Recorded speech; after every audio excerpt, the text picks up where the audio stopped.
이런 이야기가 있습니다. 두 친구가 눈보라가 치는 날에 추위를 떨며 산속을 헤매다가 나무 밑에 쓰러져 있는 한 사람을 발견했습니다. 가까이 가서 보니 아직 목숨이 붙어 있었습니다.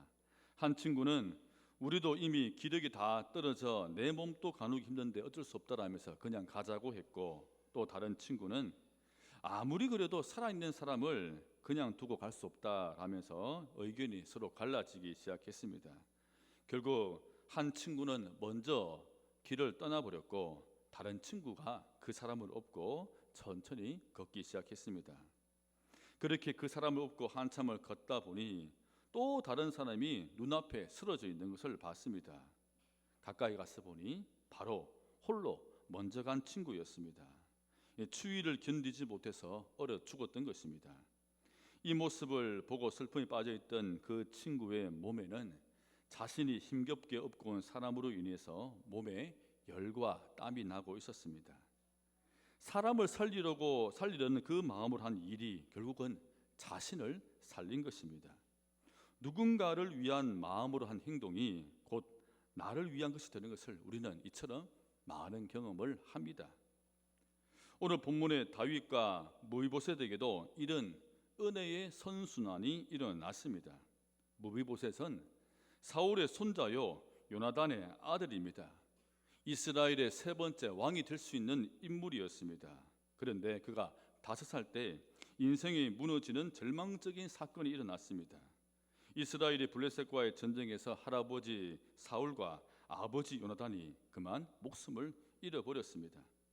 소식을 들은 유모가 황급히 도망치다가 이 아이를 떨어뜨려서 그 후유증으로 다리를 절게 되었습니다. 하루아침에 인생이 나락으로 떨어지는 비극을 경험했습니다. 결국 요단강 동쪽 위쪽 국경이 위치한 그 로드발에서 장래에 대한 불안과 두려움 속에서 외롭게 지내야만 했습니다. 이런 불안한 상황에서 자란 무비보셋은 결코 건강한 자아로 자랄 수가 없습니다. 피해의식과 열등감과 상처만 가득한 채 겨우 연명했습니다. 이때 그에게 다윗이 애타게 찬다는 소식이 들렸습니다. 오늘 본문을 보니까 다윗이 그 사람에게, 사울의 집 사람에게 내가 은혜를 베풀겠다라면서 신하들과 사울의 종 시바에게 선포했습니다. 그리고 왕 앞에 나타난 무비보셋에게도 내가 은혜를 베풀겠다라고 다짐했습니다. 결국 다윗의 약속대로 그에게 은혜를 베풀었고 그의 삶이 완전히 회복되었습니다. 우리가 뒤에서 다시 한번 살펴보겠지만 왕이 된 다윗이 가장 어려움을 당했을 때에 이 무비보셋이 다시 다윗에게 은혜로 보답합니다. 은혜의 선순환이 일어났습니다. 다윗과 사울 사이에 일어날 수 있는 악순환을 끊고 은혜의 선순환을 일으킨 이 다윗의 태도는 어떤 태도였을까요?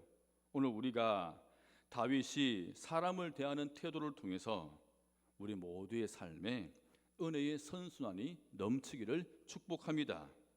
첫 번째 우리가 배울 수 있는 다윗의 태도는 상대방의 장점을 극대화해서 보셔야 된다는 것입니다. 다윗이 내가 사울에 남아있는 자녀에게 은혜를 베풀겠다는 마음으로 무비보셋을 찾아내었습니다.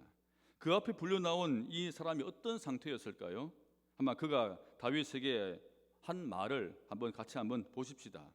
6절 말씀입니다.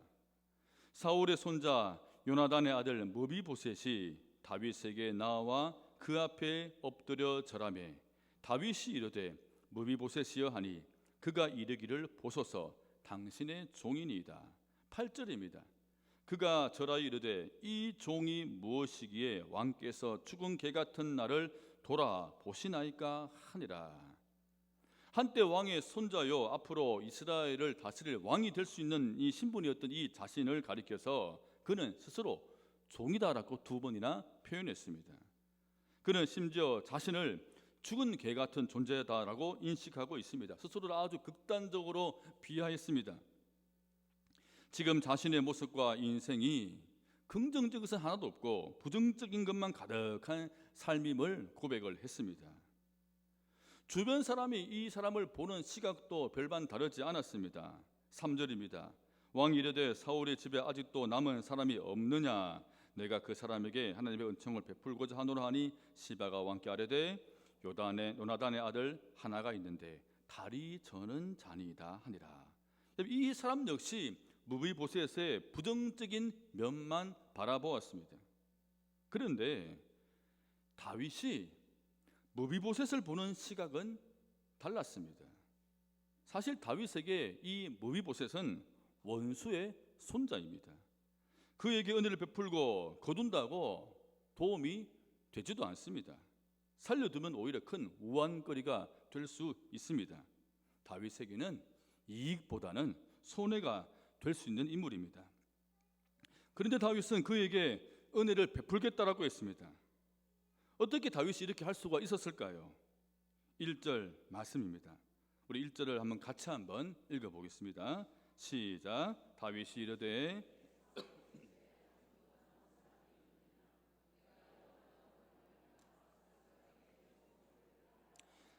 7절 한 절도 더 같이 보겠습니다. 제가 읽어보겠습니다. 다윗이 그에게 이르되 무서워하지 말라. 내가 반드시 내 아버지 요나단으로 말미암아 내게 은총을 베풀리라. 내가 내 할아버지 사울의 모든 밭을 다 내게 도로 주겠고 또 너는 항상 내 상에서 떡을 먹을지니라 하니. 다윗이 반복해서 하는 말을 여러분 찾으셨습니까? 내가 요나단으로 말미암아 그 사람에게 은총을 베풀리라. 바로 이 점 때문이었습니다. 다윗이 그 앞에 나타난 이 무비보셋을 보았을 때 아마 다윗에게는 두 사람의 얼굴이 떠올랐을 것입니다. 한 사람은 자신을 계속 괴롭히며 죽이려 했던 사울입니다. 또 다른 사람은 자신의 생명을 지켜주고 자신의 생명처럼 사랑을 해준 그 요나단입니다. 무비보셋에게 할아버지 사울의 그림자가 있다는 것은 그의 인생의 큰 단점입니다. 이 점 때문에 그는 죽은 것 같이 지냈던 것입니다. 그나마 그에게 있는 하나의 좋은 점, 긍정적인 것이라면 다윗과 생명의 우정을 나누었던 절친 요나단의 아들이었다는 것입니다. 다윗은 무비보셋에게서 부정적인 모습이 아니라 좋은 점, 긍정적인 면을 찾아서 보았습니다. 우리가 이렇게 살아가는 삶에도 우리 관계 속에도 다윗과 또 무비보셋 같은 관계를 흔히 겪습니다. 때론 그 사람을 보면서 안 좋은 기억, 안 좋은 모습, 미움의 감정이 또 생기기도 합니다. 또 다른 한편으로는 그 사람을 보면서도 고마운 마음, 좋은 감정, 좋은 기억도 있습니다. 이러한 두 가지의 모습과 마음이 섞여 있는 것이 바로 우리 사람 사이의 관계입니다. 그런데 우리는 상대방을 바라볼 때 안 좋은 면을 먼저 바라보는 경향이 있습니다. 제가 지난주에 설교한 내용처럼 우리의 뇌는 부정적인 생각에 잘 반응하고 길들여졌기 때문에 상대방에게 참 고마운 모습이 9가지가 있고 미운 모습이 1가지가 있다 하더라도 우리는 9가지 좋은 모습보다는 1가지 서운했던 그 기억을 택해서 그 사람을 바라봅니다. 어떤 사람은 사람을 만나면 지적부터 하는 사람이 있습니다. 이런 말을 여러분 들어보셨습니까? 야, 너 왜 이렇게 머리숱이 없냐? 빨리 머리 좀 심어라. 안 그래도 이게 너무 속상해서 신경 써서 나갔는데 그런 말 하면 참 속상하죠. 야, 너 왜 그렇게 옷을 못 입냐? 그리고 한마디 더 붙입니다. 촌스럽게. 심지어는 이 사람은 다른 사람을 가리키면서 저 이런 말 합니다. 야, 저 사람 너무 촌스럽지 않냐? 근데 이런 사람이 내 옆에 있으면 이 사람이 혹시 다른 사람에게도 나에 대해서 이렇게 말하고 다니지 않을까라면서 불안하고 늘 불편합니다. 단점은 금방 눈에 띄지만 장점은 쉽게 드러나지 않기 때문에 우리들은 누군가의 단점을 쉽게 발견하고 그것에 집중하곤 합니다. 그래서 참 안타깝게도 이런 시선과 태도는 우리의 관계를 깨뜨릴 수가 있다는 것입니다. 그런데 다윗은 달랐습니다. 다윗은 무비보셋 안에서 고마운 요나단의 모습을 찾았고 그 마음으로 그를 바라보았습니다. 그러자 관계가 서서히 풀리기 시작했습니다. 사도 바울은 신앙생활에 참 문제도 많고 자신을 힘들게 했던 고린도 교인들을 향해서 권면과 훈계를 계속하면서도 그들의 단점을 덜추어서 비방하지 않았습니다. 고린도후서 7장 4절 말씀입니다. 제가 세 번역으로 읽어드립니다. 나는 여러분에게 큰 신뢰를 두고 있으며 여러분을 매우 자랑스럽게 생각합니다. 우리의 온갖 환난 가운데서도 나에게는 위로가 가득하고 기쁨이 넘칩니다. 그 문제 많은 교인들을 보면서도 여전히 그들을 신뢰했고 그들의 장점을 찾아서 사람들에게 자랑했습니다. 결국 이런 바울의 태도가 고린도 교인들을 변화시켰습니다. 사람과의 관계는 내가 그 사람의 무엇을 바라보느냐가 중요합니다. 내가 보는 것에 따라서 관계의 깊이가 결정되고 내가 있는 공동체, 가정이든 회사든 교회든 그 공동체의 건강함이 결정됩니다. 그래서 우리는 다윗처럼 바울처럼 그 사람에게서 좋은 것, 긍정적인 것을 먼저 보는 것을 연습하고 노력하고 해야 됩니다. 이런 먼저 사람들을 볼 때, 상대할 때 잘 관찰해 보십시오. 관찰하는 것이 중요합니다. 그 사람의 말투와 행동, 습관을 세심하게 보십시다. 그리고 그 사람에게서 좋은 점, 장점을 찾았다면 직접 그 좋은 점, 장점을 말해 주어야 합니다. 그런데 사실 잘 안 되죠. 그 이유가 내가 상대방의 좋은 점, 장점을 찾아 칭찬해 주면 야, 내가 그 사람보다 못하다 이런 생각 때문에 일부러 찾지 않으려고 하고 찾아도 우리가 쉽게 말하지 못하는 것입니다. 하지만 여러분 꼭 기억하십시오. 내가 상대방의 좋은 것들, 장점을 찾아 말해줄수록 그렇게 말한 내 자신이, 우리 자신이 더 좋은 사람이 된다는 사실을 꼭 기억할 수 있기를 바랍니다. 항상 옆에 있는 성도가, 이러면 자녀가 참 늘 웃는 사람이라면 야, 넌 어쩜 그렇게 발리 이렇게 한번 칭찬해 주는 겁니다.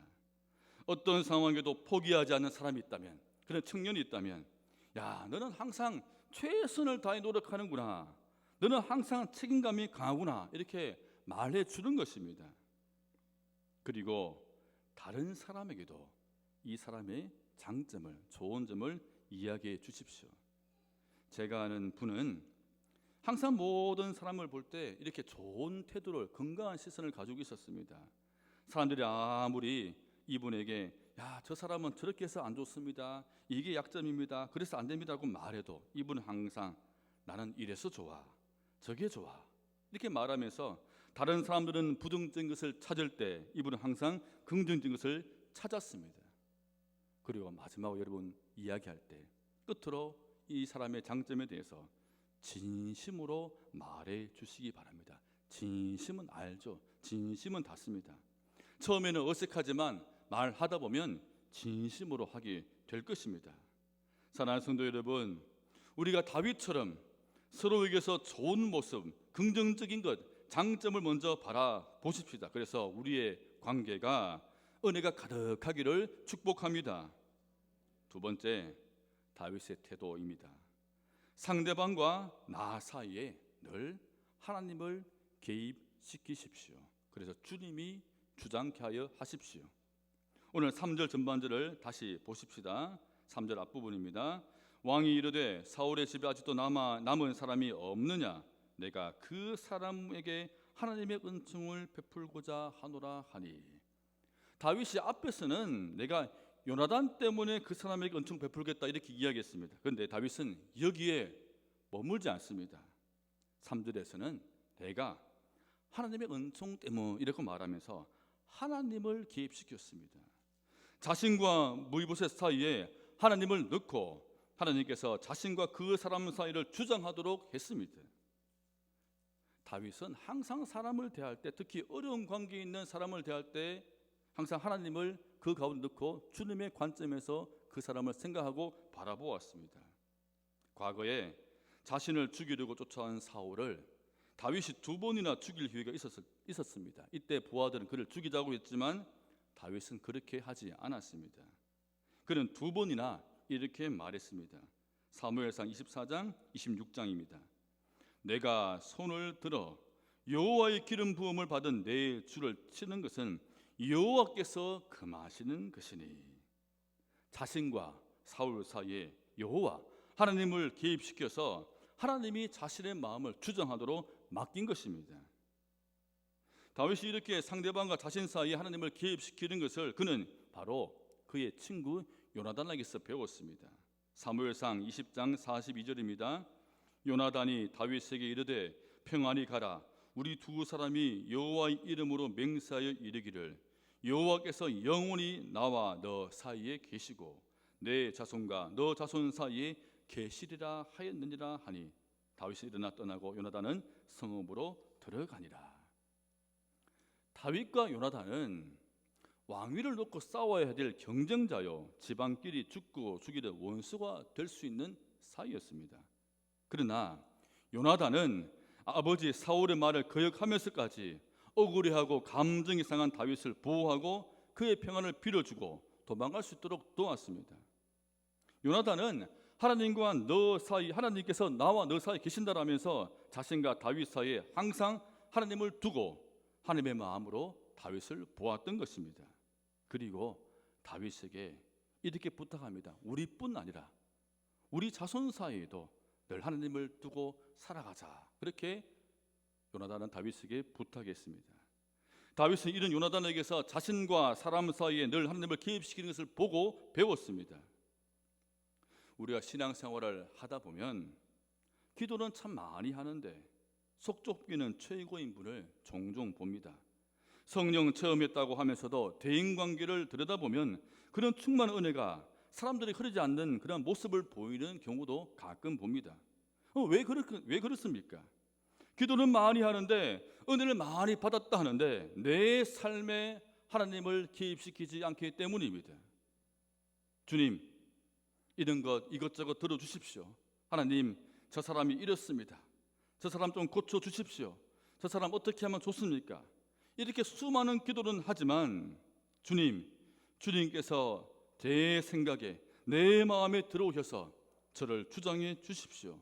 저와 그 사람 사이를 간섭해 주시고 주장해 주십시오. 주님이 그 마음을 주시면 제가 순종하겠습니다. 이런 기도는 안 하기 때문입니다. 그냥 기도할 때 열심히 내 할 말만 하고 내 주장만 펼치고 기도의 자리를 뜨기 때문입니다. 그래서 은혜가 흘러가지는 않는 것입니다. 한 성도가 회사에서 자신을 너무 힘들게 하는 사람이 있어서 너무 괴로웠습니다. 자신도 똑같이 그렇게 대하고 싶었지만 그래도 항상 마음속에 나는 하나님의 사람인데, 하나님의 자녀인데 이런 생각으로 꼭 참고 있었습니다.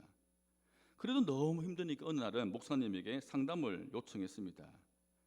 목사님께 하시는 말씀이 기도는 해보셨습니까? 네, 열심히 기도는 해보았습니다. 지금도 기도하고 있습니다.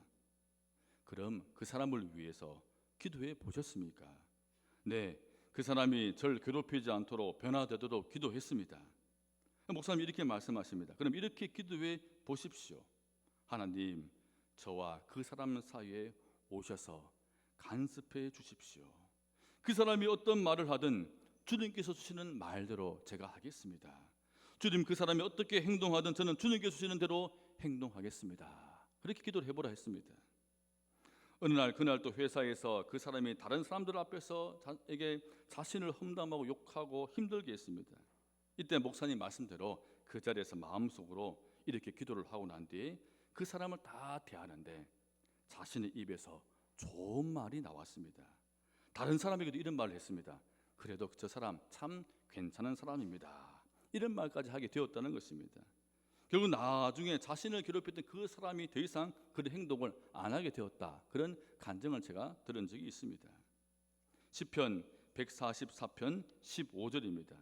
이러한 백성은 복이 있나니 여호와를 자기 하나님으로 삼는 백성은 복이 있도다.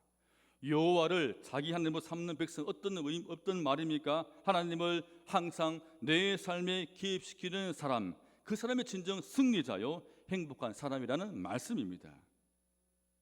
여러분, 다윗처럼 하나님과 상대방과 나 사이에 하나님을 늘 개입시키는 것도 우리가 훈련이 필요합니다. 훈련해야 합니다. 먼저 하나님의 개입하심을 선포하는 연습을 스스로에게 해야 됩니다. 노나단처럼 이렇게 스스로에게 늘 결심하고 말해 보십시오. 나와 너 사이에 하나님이 주장하신다. 어떤 일이나 문제에 있어서도 나와 그것 사이에 하나님이 주장하신다, 간섭하신다. 그렇게 스스로에게 선포하는 겁니다. 그리고 이렇게 꼭 기도하십시오. 하나님, 저와 그 사람 사이에 오셔서 내 말과 행동을 주장해 주십시오. 그러면 제가 순종하겠습니다. 사랑하는 성도 여러분, 우리가 일이든 사람이든 문제든 나와 그것 사이에 항상 하나님을 초청해서 개입시키십시오. 그러면 나와 그 사람 사이에 계신 하나님이 다 주장하시고 해결해 주실 것입니다. 그래 은혜가 넘치기를 축복합니다. 마지막 세 번째입니다. 이런 태도는 바로 우리에게 우리 삶에 은혜의 선순환을 일으킵니다. 무이보셋에게서 있는 긍정적인 것을 바라보고 하나님을 개입시킨 다윗은 그가 약속한 대로 그에게 은총을 베풀어 주었습니다. 13절 말씀입니다. 무비보셋이 항상 왕의 상에서 먹음으로 예루살렘에 사니라. 왕자 같은 대우를 해주면서 명예를 보존해 주었습니다. 다윗의 태도가 관계의 악순환이 될 수 있는 것을 그치게 하였고 은혜가 계속 순환되는 선순환을 일으킨 것입니다. 나중에 다윗의 삶에 왕이 된 이후에 가장 큰 어려움, 절체절명의 위기가 찾아왔습니다. 바로 다윗의 아들 압살롬이 반란을 일으킨 것입니다. 신하 중에 일부도 반란에 가담하게 되었고 결국 피신할 수밖에 없었습니다. 이때 그 무이보셋의 종 시바가 지금 이 기회에 무이보셋이 왕이 되려고 한다라면서 다윗과 그 둘 사이를 이간질시켰습니다. 그래서 다윗이 무이보셋을 오해해서 밭을 모조리 빼앗아서 그의 종 시바에게 다 주었습니다. 다시 다윗과 사울 집안의 악순환이 일어나려고 했습니다. 나중에 반란이 진압되어서 다윗 왕이 왕궁에 복귀할 때 무이보셋이 나와서 이렇게 말했습니다. 사무엘하 19장 24절입니다. 사울의 손자 무비보셋이 내려와 왕을 맞으니 그는 왕이 떠난 날부터 평안히 돌아오는 날까지 그의 발을 맵시 내지 아니하며 그의 수염을 깎지 아니하며 옷을 빨지 아니하였더라. 참 감동적인 모습이죠. 무비보셋이 다윗을 향한 변함없는 그 충성을 보여준 것입니다. 자신을 오해한 다윗에게 변함없는 마음으로 다윗이 오해가 풀릴 때까지 기다렸습니다. 어떻게 이것이 가능했을까요? 바로 그가 다윗에게 받은 은혜 때문이었습니다. 무비보셋도 다윗처럼 자신에게 해준 그 좋은 모습만 기억했습니다. 나쁜 기억은 보지 않았습니다. 이 역시 다윗에게 보고 배운 태도였습니다. 다윗이 그렇게 한 대로 무비보셋도 다윗에게 그대로 그렇게 은혜로 갚았습니다. 요나단이 다윗에게서, 다윗이 무비보셋에게, 그리고 다시 무비보셋이 다윗에게 이렇게 은혜의 선순환이 일어난 것입니다. 어느 성도가 회사 출근해서 회사 환경 미화원 아주머니에게 이렇게 인사를 했습니다. 아주머님이 오신 후 회사가 너무 깨끗해져서 너무 좋습니다. 이렇게 인사했더니 다음날 출근해서 자신의 책상 위에 머그잔을 보고 깜짝 놀랐습니다. 그 머그잔이 아주 깨끗하게 되어 있었기 때문입니다. 그 환경 미화원 아주머님이 지나가다가 이 성도에게 이렇게 말했습니다. 그냥 이 자리를 지나가다가 눈에 띄어서 이 잔을 깨끗하게 씻어 놓았습니다. 그 뒤로 매일매일 이분의 성도의 머그잔은 항상 깨끗한 상태로 바르게 놓여 있었습니다. 성도 여러분, 이러한 은혜의 선순환이 여러분 삶에 가득 일어나기를 축복합니다. 오늘 말씀을 맺습니다. 우리 안에 다윗이 사람을 대했던 그 태도, 그 사람의 좋은 면을 기억하고 장점을 바라보는 그러한 태도가 있기를 바랍니다.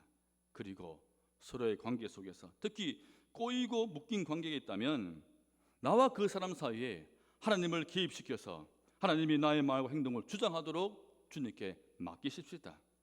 믿음이 조금이라도 더 풍성한 사람이 먼저 다윗이 보인 태도를 보여주면 좋겠습니다. 그렇게 하는 사람이 믿음이 성숙한 자요, 주님의 은혜를 잘 아는 자요, 그리고 계속 그 은혜를 누릴 자격이 있는 사람입니다.